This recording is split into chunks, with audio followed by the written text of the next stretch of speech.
ولا تكونوا كالذين تفرقوا واختلفوا من بعد ما جاءهم البينات وأولئك لهم عذاب عظيم. Assalamualaikum warahmatullahi wabarakatuh. Nama saya Abdul Aziz, asalnya dari kota Bondowoso, Jawa Timur. Umur 51 tahun, insyaallah. Sejak kapan Bapak masuk Islam Jamaah? Masuk Islam Jamaah sejak tahun 90-an, karena 94 itu sudah mondok, 95 itu sudah lulus. Lulus di Kertosono. Awal mula kita masuk di dalam Islam Jamaah itu karena diajak teman. Di situ kita ditunjukkan cara pengajiannya, yaitu dengan cara melihat langsung, merujuk langsung kepada Al-Quran, kemudian hadisnya, hadis Bukhari pada waktu itu. Itu yang membuat Bapak tertarik? Ya, karena jarang saat itu jarang ada kelompok-kelompok pengajian yang kemudian di situ menawarkan makna keterangan Al-Quran secara langsung. Itu yang membuat kita terpengaruh, tertarik, menganggapnya bahwa wah ini baru ajaran Islam yang langsung dari Al-Quran dan Al-Hadis. Begitu dulu keyakinan kita. Setelah masuk di dalam Islam Jamaah, saya bertugas sebagai mubaligh. Walaupun sebelum mondok, sebelum lulus dari Kertosono ya, kalau mubaligh Islam Jamaah itu harus lulus dari Kertosono baru melaksanakan itu. Tapi sebelum itu saya sudah biasa mengajar di tingkat kelompok waktu itu. Kemudian setelah lulus di situ bertugas waktu itu sampai 10 tahun. 10 tahun, tapi di daerah sendiri. Bondowoso. Di Bondowoso. Nah, yang termasuk yang mengajak saya dulu mondok itu adalah mungkin di video yang lalu itu Mbah Rojo ya, Bapak Surojo Ananto Wonosobo. dari Wonosobo. Nah, beliau yang mengantarkan saya ke pondok waktu itu. Kemudian setelah itu ya kita mengabdi di sana sampai dakwaannya itu banyak, mulai dari mubaligh daerah. Oh, insyaallah. Di mubaligh daerah, kemudian sebagai ketua PPG, kemudian juga sebagai wakil imam desa dalam Desa loh. nama desanya Bondowoso. Kelompoknya Kota Kulon. Kota Kulon. Kota. Jadi Hampir 25 tahun. Oh. Jadi mubaligh daerah. Ya. Kemudian juga sebagai ketua PPG, itu program baru di Islam Jamaah, penggerak generasi yang dalam Islam Jamaah. Generasi penerus. Yang menjadi keraguan terbesar itu bab takfiri ya. Bab takfiri itu sudah dari awal sebetulnya. Karena dulu waktu mondok itu pertama saya ada pertanyaan itu. Waktu mondok di Kediri. Saya pernah bertanya pada seorang ustadz itu, pada seorang guru tentang orang tua kita yang belum beriman, belum masuk Islam Jamaah waktu itu. Kan umumnya orang itu mengkafirkan loh. Padahal saya tahu bahwa ayah ibu kita itu kan sholat. Kenapa itu dikafirkan? Ada yang menjawab itu, oh ya, tidak dikafirkan. Ada yang tidak dikafirkan. Oh, ada yang jawab gitu nih. Ya, mungkin tidak tahu itu apa jawaban khotonah bitonah. Nah, sehingga bayangkan orang tua itu tidak boleh didoakan kalau tidak ikut pengajian kita, tidak ikut pengajian Islam, yang tidak boleh didoakan ampunan. Dasar dalilnya ya seperti di surat At-Taubah itu ya, bahwa tidak pantas Nabi itu memintakan ampun kepada orang-orang musyrik, walaupun itu kerabatnya sendiri, orang tuanya sendiri. Nah, itu yang dijadikan dasar dalil bahwa orang tua kalau tidak berjamaah bersama kita itu hukumnya musyrik. Nah, di situ padahal tanda tanyanya itu dilihat di dalam hadisnya itu bukan karena bukan Islam bukan Islam jamaah, bukan golongannya saja itu sudah dia katakan musyrik. Padahal di dalam asbabun nuzul kan karena tidak mau mengucap kalimat la ilaha illallah. Nah, inilah yang dari awal itu membuat kita ragu-ragu. Awalnya kita sering mendatangkan dulu syekh-syekh dari Mekah itu. Nah, kemudian saya pada waktu itu juga yang sering isi siapa Pak? Diundang Syekh Abdullah Asiri ya. Waktu itu saya terkaget-kaget dengan penjelasan beliau ketika menjelaskan tentang perpecahan umat Islam. Nah, ini yang selama ini tidak kita sadari. Kalau di jamaah itu kan pemahamannya Islam itu pecah jadi 73 golongan. 72 di neraka semua. Kekal di neraka semua. Dihukumi kafir. Nah, sementara satu yaitu al-jamaah. Nah, al-jamaah itu kita terdoktrin bahwa al-jamaah itu adalah jamaah kita ini. Nah, jamaah Islam, jamaah ini jamaah yang sah satu-satunya di dunia. Nah, itu terdoktrin di situ. Tapi ketika kita didikte pada waktu itu dengan, saya ingat betul bahkan direkam oleh beliau itu tentang rincian 73 golongan. Masya Allah. Ya, 73. Terus beliau bertanya, apakah Nabi ketika menyebut 70 golongan itu Nabi mengkafirkan, menganggap kafir golongan selain al-jamaah itu, atau Nabi masih menyebut ummati? Nah, ternyata betul. Di hadisnya itu diperhatikan, waktu itu saya betul-betul kaget. Oh iya ya, keliru kita ternyata memahami dalil. Dan pada waktu itu banyak ya, ada yang pro ada yang kontra pada waktu itu. Bahkan saya ketemu dengan cucunya KHN, cucunya KHN itu mengatakan, wah, pendiri Islam Jamaah itu dia mengatakan, wah, kalau begini tidak usah ngaji-ngajian. Sampai terlontar. Karena apa?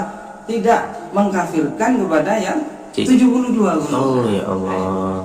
Itu doktrin yang ada di dalam Islam Jamaah. Tapi kalau kita perhatikan, ternyata Rasulullah ketika menyebut 73 golongan itu masih mengatakan satat tariqala adilillah atau umatnya. Masih disebut sebagai umatnya Rasulullah. Rasulullah tidak mengkafirkan. Ini nomor. Kemudian yang kita membuat yakin kalau selama ini kita itu menganggap bahwa sahnya Islam itu dengan berjamaah. Inna sabdanya Khalifah Umar, innahu la islama illa bijamaah. Nah, itu kita jadi pegangan betul.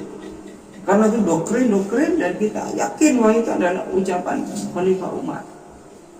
Nah, ternyata setelah kita belajar, dipelajari ya, dengan pemahaman para ulama yang ahli dalam bidang hadis, ternyata dari sanadnya bermasalah. Kemudian juga pemahaman innahu la islam inna bidama itu juga tidak benar, bahwa tidak sah Islam itu kalau tidak berjamaah. Padahal ini diucapkan setelah jauh dari masa kenabian, dan setelah wafatnya Rasulullah. Sementara Rasulullah dalam hadis Jibril, ini juga yang kita tidak pernah perhatikan memang waktu di dalam Islam Jamaah itu tentang hadis Jibril. Ketika malaikat Jibril bertanya, ya Muhammad akhbirni anil iman, anil Islam, pertama Islam. Nabi yang mengatakan syahadat, sholat, zakat, haji, ya, puasa, hanya 5 dan tidak ada tambahan, tidak ada syarat-syarat lainnya. Nah, ini yang tidak pernah diperhatikan dan tidak pernah dijelaskan. Jadi doktrin hanya sahnya Islam itu dengan berjamaah. Berjamaah itu harus dengan beramil, berbaiat, bertaat. Dan tentang definisi iman juga begitu. Nah, ini justru hadis yang pokok, ajaran yang pokok masalah akidah ini. Nah, inilah yang kemudian kita lepas ya. Makanya hanya belajar merasa sudah menguasai ilmu Islam dengan memberikan makna keterangan pada Al-Quran dan Al-Hadis secara sorogan itu tanpa diikuti dengan bagaimana cara ulama memahami. Ini yang berbahaya. Itulah yang membuat kita terjebak ya, terperosok seperti saya itu. Ya sudah belajar tafsir Al-Quran, belajar ada ulama-ulama waktu itu. Tapi karena akidah ini tidak terbangun dengan benar. Nah, sehingga merasa akhirnya bahwa inilah Islam Jamaah itu yang benar. Karena pedomannya Quran hadis secara mangkul ya, secara mangkul. Terus pokok ilmu di luar selain jamaah itu tidak sah. Inilah doktrin yang sangat berbahaya yang karena memang ternyata setelah alhamdulillah para masyayikh kita, guru-guru kita yang belajar di Mekah Madinah, kalau dulu kita itu yakin bahwa kita itu asalnya jamaah itu adalah dari Mekah Madinah. Pemahaman Quran hadis kita dari Mekah Madinah. Ternyata setelah banyak yang belajar di Mekah Madinah ya, ternyata banyak penyimpangan, banyak kekeliruan yang ini sudah kadung tertancap di dalam pemahaman Islam Jamaah ya, karena hanya ilmunya itu hanya dari atas ya, dari hasil nasihat, doktrin, bahkan ilmu Quran hadisnya tidak ada manfaatnya, kalah dengan doktrin ini. Karena nilai-nilai yang ada dalam Quran hadis kalau belum diistihati oleh Bapak Imam, itu dianggap tidak berlaku, tidak bisa. Kemudian di dalam Islam Jamaah itu setelah saya memiliki ya pemahaman sesuai dengan pemahamannya para ulama, sering saya sampaikan di kelompok bahwa kita itu tidak usah sibuk mengkafirkan golongan yang lain. Itu terus saya sampaikan begitu kajian Islam. Kemudian mesti nasihat saya itu sekitar rukun Islam, rukun iman, dan masalah Islam yang pokok-pokok. Jadi sehingga pada waktu itu kemudian rame-ramenya di pusat itu dengan dinonaktifkannya 3 guru Islam Jamaah itu.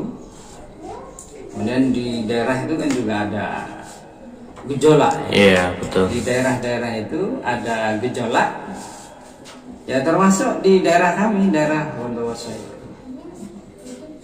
Coba waktu itu kita masih terus sering mengikuti kajian Syekh Holil waktu itu. Bahkan waktu itu kami sempat bertanya pada wakil 4 ya, Bapak Kiai Kasmudi almarhum. Ketika beliau sudah dinonaktifkan, kita masih terus kajian belajar. Saya tanya, gimana Pak? Kita apa kalau ikut kajian Syekh Holil, apa ilmunya tidak sah? Jawaban beliau, oh silakan. Oh, Masya Allah. Tapi karena itulah tetap semangat ya, tetap semangat ngaji dengan beliau, ya, mengikuti kajian-kajian beliau. Kemudian pada akhirnya ketahuan ya, ketahuan sering mengikuti kajian-kajian saya. Kemudian waktu itu terjadilah musyawarah tanpa sepengetahuan saya. Musyawarah kan mestinya ikut. Iya. 4S. Ternyata ini sering di daerah itu sudah musyawarah rahasia untuk menonaktifkan. Cuma waktu itu Bapak Imam daerah saya orangnya bijak. Bijak itu hanya tidak tergesa-gesa karena menimbang ya. Yang pertama saya tuh lama tugas di sana itu membina anak-anak itu dari lagu rawat sampai sudah dewasa gitu, sehingga dikhawatirkan kalau langsung dinonaktif waktu itu berpengaruh terhadap jamaah.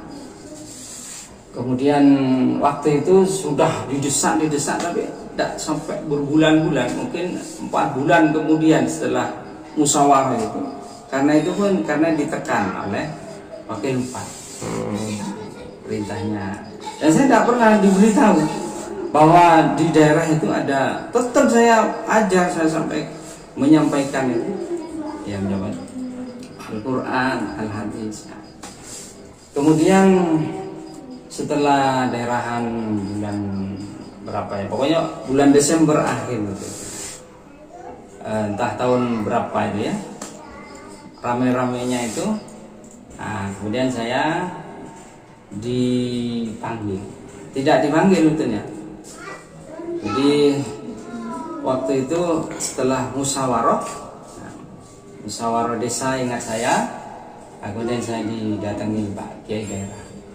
Beliau sambil meluk-meluk saya, ini atas desakan teman-teman, untuk sementara panjenengan dinonaktifkan dahulu. Saya tidak kaget Pak, karena berita-berita yang nonaktif itu sudah banyak, terus saya sudah siap.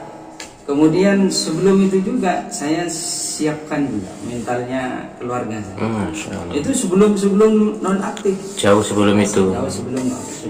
Tahun berapa itu? Jadi tahun 2019 nih. Iya betul. Kemudian waktu itu saya dinonaktif, tapi itu bisik-bisik. Tidak ada yang tahu. Saya dipanggil sendirian. Hanya pertama saya ceritakan keluarga saya. Setelah bulan itu bahasa sudah nonaktif, tapi saya masih ikut pengajian, sambung data, walaupun sudah tidak, pandangan jamaah itu ternyata sudah lain ya. Sudah lain, tapi saya tetap hadir waktu itu karena belum diumumkan seluruh daerah. Hanya bisik-bisiknya dari Pak Kiai daerah. Kemudian setelah itu terus karena tekanan terus, ternyata beliau itu ditekan sama pengurus-pengurus yang lain harus segera diumumkan. Kemudian sebulan daerahan beliau mengundang saya, itu pun juga di tempat yang tersembunyi, diam-diam menyatakan bahwa atas perintah wakil 4 saya tidak boleh mengikuti kegiatan di Islam jamaah. Waktu saya masih Jumatan biasa. Terus itu dilarang yaitu mendatangi masjid Islam jamaah. Anak-anak saya waktu itu masih ikut biasa Jumatan, sholat. Setelah itulah saya sudah mulai non-aktif. Kemudian saya kumpulkan keluarga saya, itu ibu, adik-adik saya sudah 11 orang.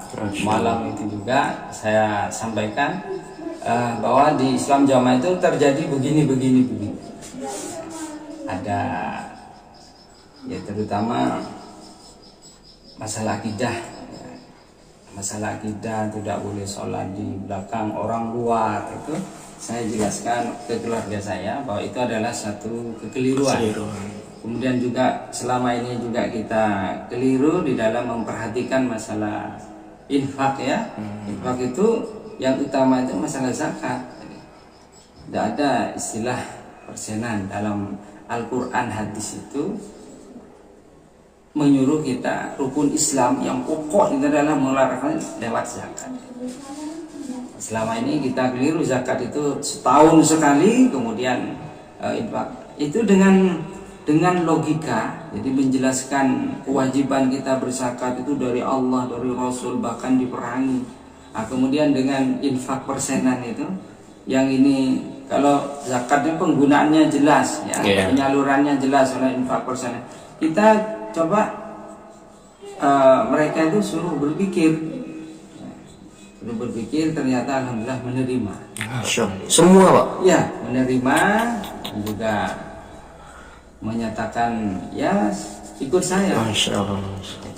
Ikut saya. Kemudian setelah itu, setelah saya tidak datang ke masjid, tidak datang ke pengajian, kemudian sudah diumumkan di daerah, tanpa ada, sebetulnya saya ingin minta klarifikasi.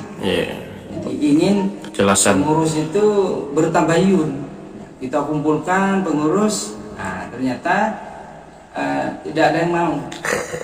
Tidak ada yang mau. Udah, kalau kita nanti adu dalil, mesti kalah.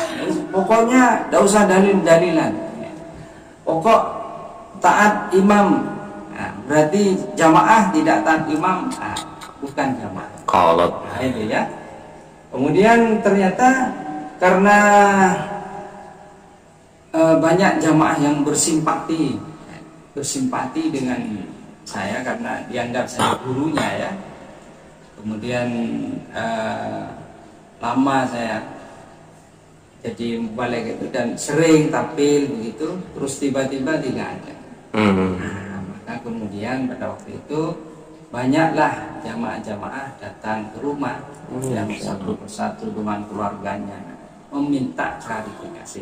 Ada apa sebetulnya sampean itu kok keluar dari jamaah? Dan waktu itu sampai 70 orang. Masya Allah. Ya, ada di Bondowoso itu ada satu kelompok yang karena saya yang membina itu seluruhnya di imam kelompoknya semuanya itu alhamdulillah bisa hijrah, bisa keluar dari Islam. Kelompok apa namanya Pak? Namanya kelompok Wonosari. Lokasinya di mana Pak? Di Bondowoso, Kecamatan Wonosari. Kecamatan Nasa. Itu satu kelompok alhamdulillah bisa hijrah semua. Sama masjidnya? Ya, belum punya masjid.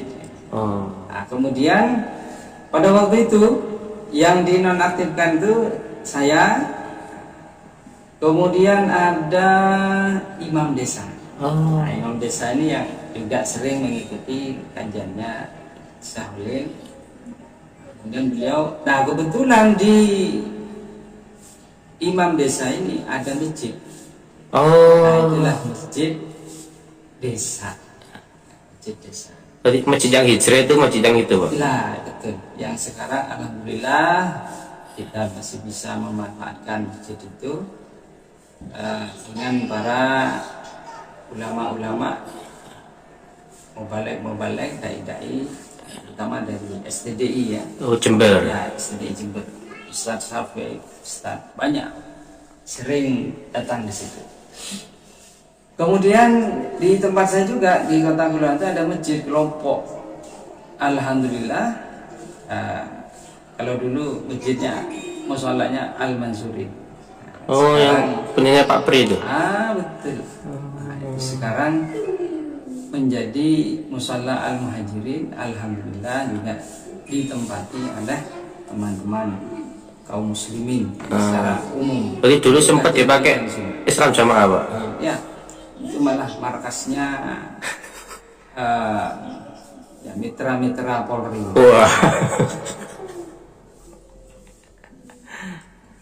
Kemudian setelah itu ya, setelah banyak datang ke rumah itu, karena waktu itu masjid desa masih kita mau memanfaatkan itu sukan, karena ini masih kita anggap ini miliknya jamaah.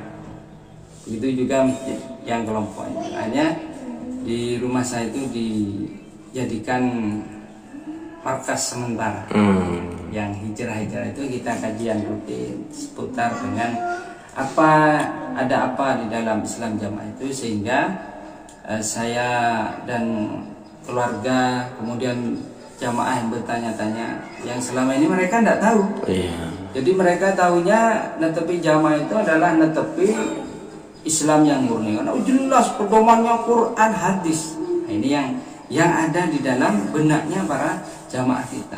Nasihatnya jelas, mengajak surga, selamat dari neraka. Nah, itu yang membuat jamaah terlena, sehingga mereka tidak mengerti duduk persoalannya akidah itu bagaimana. Bahayanya kita mengkafirkan golongan lain. Itulah sekitar 70 orang, terus itu akhirnya semuanya dinonaktifkan. Setiap orang yang dekat dengan saya, nah itu langsung dinonaktifkan. Padahal asalnya ya biasa-biasa saja. Mereka itu ya cuma kadang berteman, namanya teman ya. Iya. Bertemu. Malah mereka seperti itu, ya malah keluar sekalian.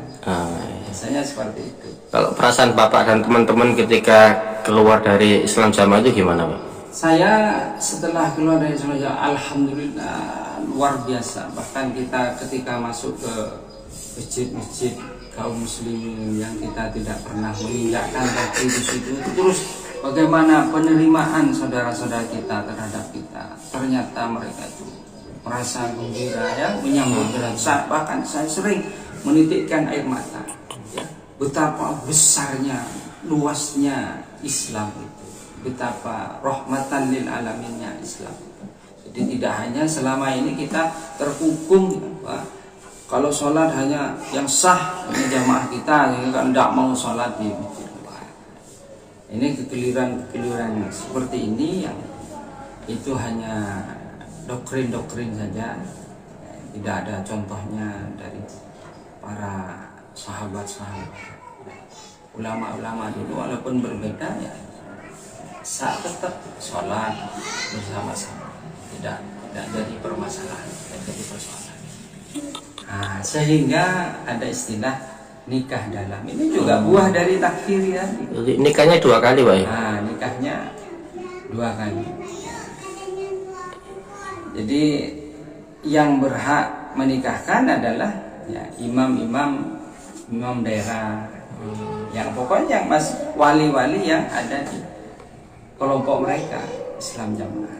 Nah, sehingga adapun keluar itu hanya budi luhur saja. Nah, sebagai budi luhur itu pura-pura saja nikah di KUA. Ini faktanya yang ada dalam Islam Jamaah. Karena menganggap bahwa orang KUA juga bukan golongan Islam Jamaah, jadi dianggap Islamnya tidak sah. Ini keyakinan yang ada di dalam Islam Jamaah. Kemudian saya juga didapuk ya di dalam Islam Jamaah ini sebagai tim tobat. Apa itu tim tobat? Tim tobat itu. Jadi untuk menerima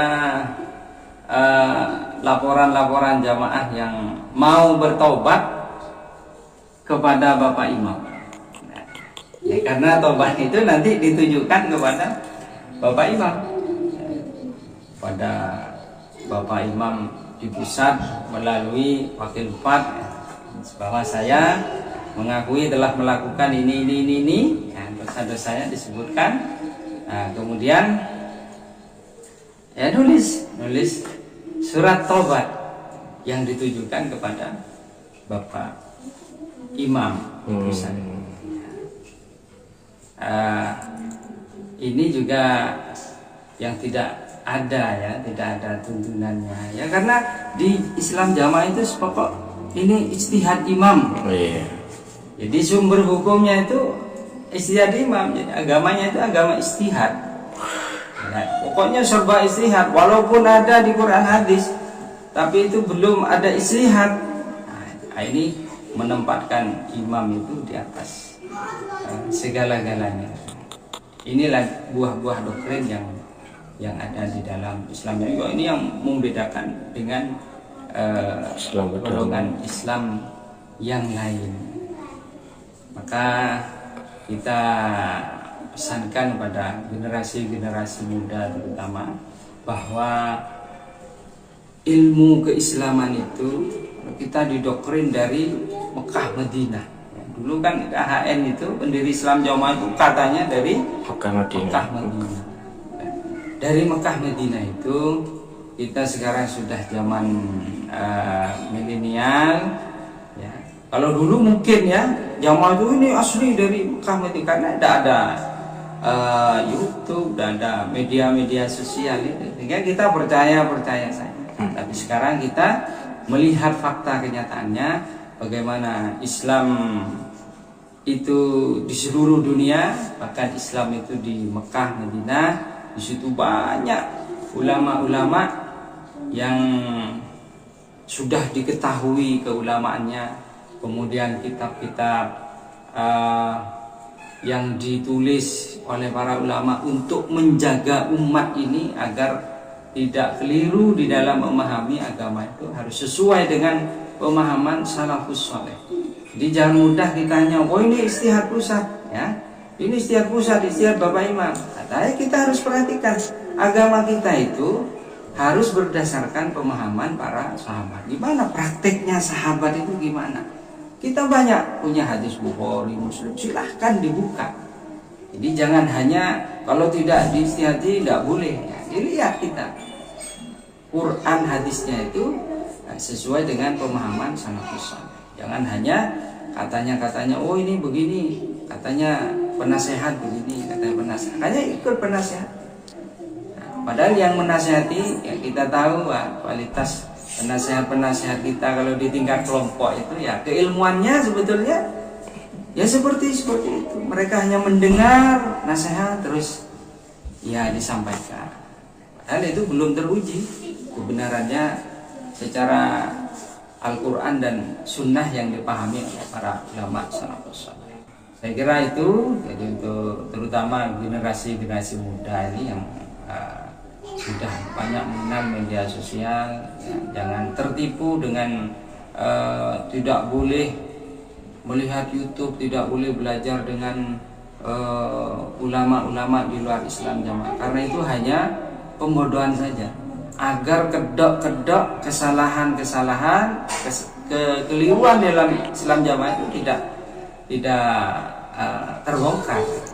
Karena itu kita terus memohon ya, terutama berdoa kepada Allah tunjuk, karena semua itu atas izin dari Allah Subhanahu wa taala, dan kita harus membuka wawasan keislaman kita dengan belajar kepada ulama-ulama yang terpercaya. Barakallahu bina wa bikum. Assalamualaikum warahmatullahi wabarakatuh.